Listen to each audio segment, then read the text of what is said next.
भगवान शिव और माता पार्वती के विवाह की कथा बहुत महत्वपूर्ण है। लेकिन क्या आप जानते हैं कि पार्वती से विवाह रचाने के लिए शिव भूत प्रेत और चुड़ैलों के साथ अनोखी बारात लेकर पहुंचे थे।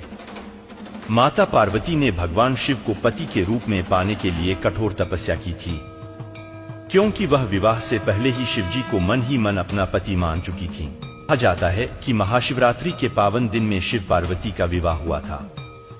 महाशिवरात्रि आने को है और सभी भक्तों ने इसकी धूमधाम से तैयारी शुरू कर दी है।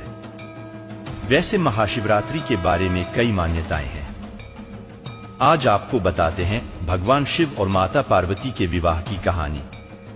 जी हां, पुराणों में ऐसा दावा किया गया है कि महाशिवरात्रि के पर्व पर भगवान शिव और माता पार्वती का विवाह हुआ था।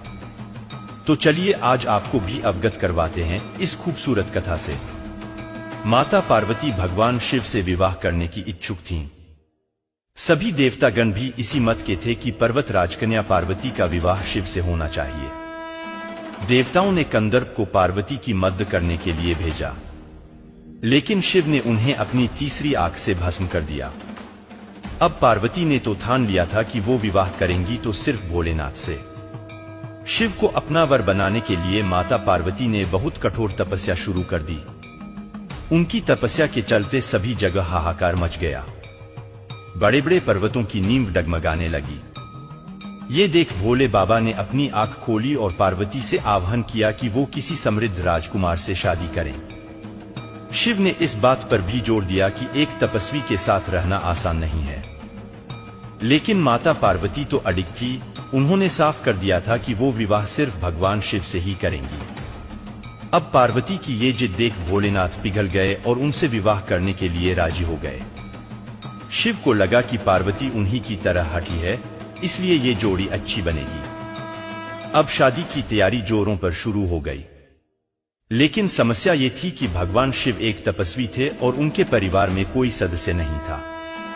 लेकिन मान्यता ये थी कि एक वर को अपने परिवार के साथ जाकर वधू का हाथ मांगना पड़ता है। अब ऐसी परिस्थिति में भगवान शिव ने अपने साथ डाकिनियां, भूत प्रेत और चुड़ैलों को साथ ले जाने का निर्णय किया। तपस्वी होने के चलते शिव इस बात से अवगत नहीं थे कि विवाह के लिए किस प्रकार से तैयार हुआ जाता है। तो उनके डाकिनियों और चुड़ैलों ने उनको भस्म से सजा दिया और हड्डियों की माला पहना दी। जब ये अनोखी बारात पार्वती के द्वार पहुंची, सभी देवता हैरान रह गए। वहां खड़ी महिलाएं भी डरकर भाग गई। भगवान शिव को इस विचित्र रूप में पार्वती की मां स्वीकार नहीं कर पाई और उन्होंने अपनी बेटी का हाथ देने से मना कर दिया। स्थितियां बिगड़ती देख पार्वती ने शिव से प्रार्थना की वो उनके रीति रिवाजों के मुताबिक तैयार होकर आने। शिव ने उनकी प्रार्थना स्वीकार की और सभी देवताओं को फरमान दिया कि वो उनको खूबसूरत रूप से तैयार करें। ये सुन सभी देवता हरकत में आ गए और उन्हें तैयार करने में जुट गए।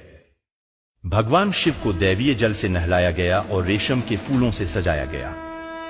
थोड़ी ही देर में भोलेनाथ कंदर्प से भी ज्यादा सुंदर लगने लगे और उनका गोरापान तो चांद की रोशनी को भी मात दे रहा था। जब भगवान शिव इस दिव्य रूप में पहुंचे, पार्वती की मां ने उन्हें तुरंत स्वीकार कर लिया और ब्रह्मा जी की उपस्थिति में विवाह समारोह शुरू हो गया। माता पार्वती और भोले बाबा ने एक दूसरे को वरमाला पहनाई और ये विवाह संपन्न हुआ।